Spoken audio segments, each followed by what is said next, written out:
నేను రీసెంట్గా యూట్యూబ్లో చాగంటి ప్రవచనాలు విన్నానండి. అందులో ఏమన్నారంటే మనం ఏ పూజ చేసినా చేయకపోయినా, మనం పూలు తక్కువ పెట్టినా, పూజలో ఏమైనా లోటుపాట్లు చేసినా కూడా అమ్మవారు అనుకుంటారంట నా బిడ్డలే కదా అని సర్దుకుంటారంట.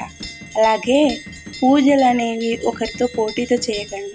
పోటీ పడి చేసేది పూజ కాదండి. మనం సంతృప్తిగా మనకు కలిగిన దాంట్లోనే ఉన్న దాంట్లోనే పూజ చేయడం చాలా మంచిది. Hello guys, welcome to my channel. It's me Vedansh. అందరూ బాగున్నారా? ఇప్పుడు శ్రావణ మాసం నడుస్తుంది. పూజలు, వ్రతాలు, నోములు అంటూ వస్తూనే ఉన్నాయి. ఇంకొద్ది రోజులు పోయాయి అనుకోండి, దసరా కూడా స్టార్ట్ అవుతుంది. అమ్మవారి పూజలు, నవరాత్రులు స్టార్ట్ అవుతాయి.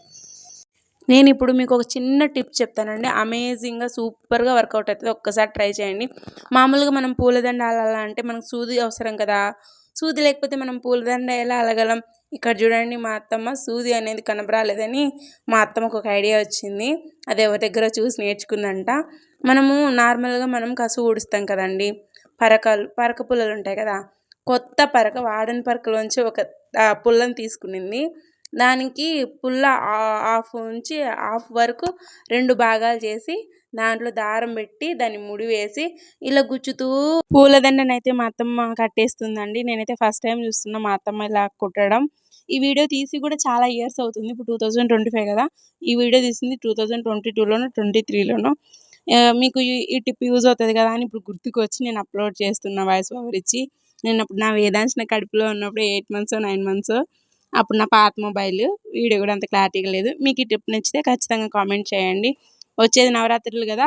మీరు నిష్టగా అమ్మవారి పూజ ఎవరితో పోటీ పడకుండా మీకు కలిగి ఉన్న దాంట్లో మాత్రమే పూజ చేయండి. అప్పుడు అమ్మవారికి చాలా సంతోషం. పోటీ పడి చేసేది పూజ అస్సలు అవ్వదండి. ఒక్కసారి అర్థం చేసుకోండి. ఎటువంటి కల్మషం లేకుండా, ఎవరి మీద ద్వేషాలు, ఎలాంటి భావాలు లేకోకుండా, ఎంతో స్వచ్ఛమైన మనసుతో ఉన్న దాంట్లోనే ఉన్నవి 2 పూలు అయితే 2 పూలే పెట్టండి. పోటీ పడి మన దగ్గర ఉన్న డబ్బులంతా ఖర్చు చేసి అలా పూజలు చేయొద్దు. ఏదో నాకు తెలిసిన దాంట్లో చెప్తున్నా. స్వచ్ఛమైన మనసు ఉంటే దేవుడికి మనం పూజ చేయకపోయినా మనసులో నమస్కరించుకున్న ఆ దేవుడు మనల్ని చల్లగా చూస్తాడండి. ఇంతే ఈ వీడియో. మీకు నచ్చితే ఖచ్చితంగా లైక్ చేయండి, షేర్ చేయండి, కామెంట్ చేయండి. ఉంటా, బాయ్. ఉన్నది అని నమ్మి నమస్కారం చేశాడు. నమస్కారం చేసినందుకు ఆవిడ ఏం చేసిందంటే ఇళ్ళు ఇచ్చింది, వాహనాలు ఇచ్చింది, ఐశ్వర్యం ఇచ్చింది, ఇన్ని ఇచ్చి అనాయాసేన మరణం వినా దైన్యేన జీవితం కాదు. బాధపడి శరీరం విడిచిపెట్టకూడదు.